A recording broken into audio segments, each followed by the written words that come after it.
Hi ನಮಸ್ಕಾರ. ವಿಶಾಲ ಜ್ಞಾನ ಕನ್ನಡ ಯೂಟ್ಯೂಬ್ ಚಾನಲ್ಗೆ ಎಲ್ಲ ಗೃಹಲಕ್ಷ್ಮಿ ಯೋಜನೆಯ ಫಲಾನುಭವಿಗಳಿಗೆ ಸ್ವಾಗತ ಅಂತ ಹೇಳ್ತಾ, ಇವತ್ತಿನ ಒಂದು ವಿಡಿಯೋದಲ್ಲಿ ಗೃಹಲಕ್ಷ್ಮಿ ಯೋಜನೆಯ 11ನೇ ಕಂತಿನ ಹಣವನ್ನು ಎಲ್ಲರೂ ಪಡೆದಿರುವಂಥದ್ದು. ಅದೇ ರೀತಿಯಾಗಿ 12 ಮತ್ತು 13ನೇ ಕಂತಿನ ಹಣವನ್ನು ಪಡೆಯಬೇಕಾದರೆ ಹಲವಾರು ರೂಲ್ಸ್ಗಳನ್ನು ತರುವಂತಹ ನಿಟ್ಟಿನಲ್ಲಿದೆ ಸರ್ಕಾರ. ಅದು ಏನೇನು ತರುತ್ತೆ ಹಾಗೂ ಸಂಸದರಾಗಲಿ ಸಚಿವರಾಗಲಿ ಏನೇನು ಒತ್ತಡ ಇರುತ್ತಿದ್ದಾರೆ, ಮುಂದಿನ ಕಂತಿನ ಹಣವನ್ನು ಪಡೆಯಬೇಕಾದರೆ ಯಾವ ರೀತಿಯಾಗಿ ಅರ್ಹತೆಯನ್ನು ಹೊಂದಿರಬೇಕು ಫಲಾನುಭವಿಗಳಿಗೆ ಅಂತ ಈ ಒಂದು ವಿಡಿಯೋದಲ್ಲಿ ನೋಡ್ತಾ ಹೋಗೋಣ. ನಮ್ಮ ಚಾನಲ್ಗೆ ಇದುವರೆಗೂ ಸಬ್ಸ್ಕ್ರೈಬ್ ಮಾಡದಿರೋ ತಪ್ಪದೆ ಸಬ್ಸ್ಕ್ರೈಬ್ ಮಾಡ್ಕೊಳ್ಳಿ ಅಂತ ಹೇಳ್ತಾ, ನಿಮ್ಮ ಸ್ನೇಹಿತರಿಗೆ ಹೆಚ್ಚಿನದಾಗಿ ವಿಡಿಯೋನ ಶೇರ್ ಮಾಡಿ ಅಂತ ಹೇಳ್ತಾ ವಿಡಿಯೋ ಶುರು ಮಾಡೋಣ ಬನ್ನಿ.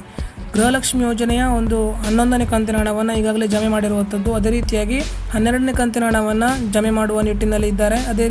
ಈಗಾಗಲೇ BPL, APL ಹಾಗೂ ಇನ್ನೊಂದು ಕಾರ್ಡ್ ಇದೆ, ಅಂತ್ಯೋದಯ ಕಾರ್ಡ್ ಅಂತ. ಆ ಎಲ್ಲ ಕಾರ್ಡ್ನವರಿಗೂ ಒಂದು ಗೃಹಲಕ್ಷ್ಮಿ ಯೋಜನೆ ಹಣವನ್ನು ಅಥವಾ ಅದರ ಸದುಪಯೋಗವನ್ನು ಪಡೆಯುತ್ತಿರುವಂಥದ್ದು. ಅದೇ ರೀತಿಯಾಗಿ ಸರ್ಕಾರಕ್ಕೆ ಹೆಚ್ಚಿನ ಹೊರೆಯಾಗಿರುವಂಥದ್ದು.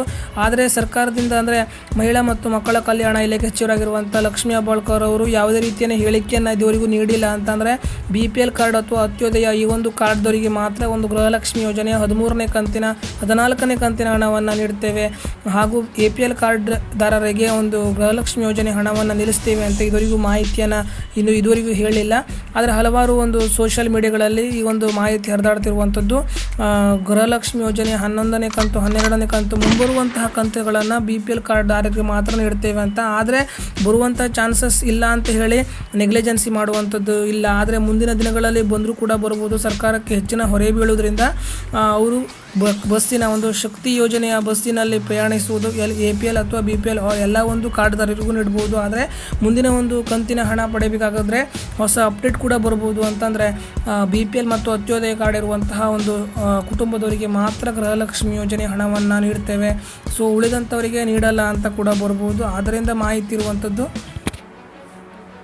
ಸದ್ಯಕ್ಕೆ ಯಾರು ಭಯಪಡುವಂಥ ಅವಶ್ಯಕತೆ ಇಲ್ಲ. ಆದರೆ ಮುಂದಿನ ದಿನಗಳಲ್ಲಿ ಹೇಳಲಿಕ್ಕೆ ಆಗೋದಿಲ್ಲ ಯಾವ ರೀತಿಯಾಗಿ ರೂಲ್ಸ್ ಬದಲಾವಣೆ ಆಗುತ್ತೆ ಅಂತ ಹೇಳ್ತಾ. ಇದಾಗಿತ್ತು ಇವತ್ತಿನ ಒಂದು ವಿಡಿಯೋ. ನಮ್ಮ ಚಾನಲ್ಗೆ ಇದುವರೆಗೂ ಸಬ್ಸ್ಕ್ರೈಬ್ ಮಾಡದೆ ವಿಡಿಯೋ ನೋಡ್ತಾ ಇದ್ದರೆ ತಪ್ಪದೆ ಹೆಚ್ಚಿನದಾಗಿ ಸಬ್ಸ್ಕ್ರೈಬ್ ಮಾಡ್ಕೊಳ್ಳಿ. ನಿಮ್ಮ ಸ್ನೇಹಿತರಿಗೆ ವಿಡಿಯೋನ ಹೆಚ್ಚಿನದಾಗಿ ಶೇರ್ ಮಾಡಿ. ಇನ್ನೊಂದು ಎಕ್ಸ್ಕ್ಲೂಸಿವ್ ಮಾಹಿತಿಯೊಂದಿಗೆ ಮತ್ತೆ ಭೇಟಿಯಾಗೋಣ. ಅಲ್ಲಿವರೆಗೂ ನಮಸ್ಕಾರ.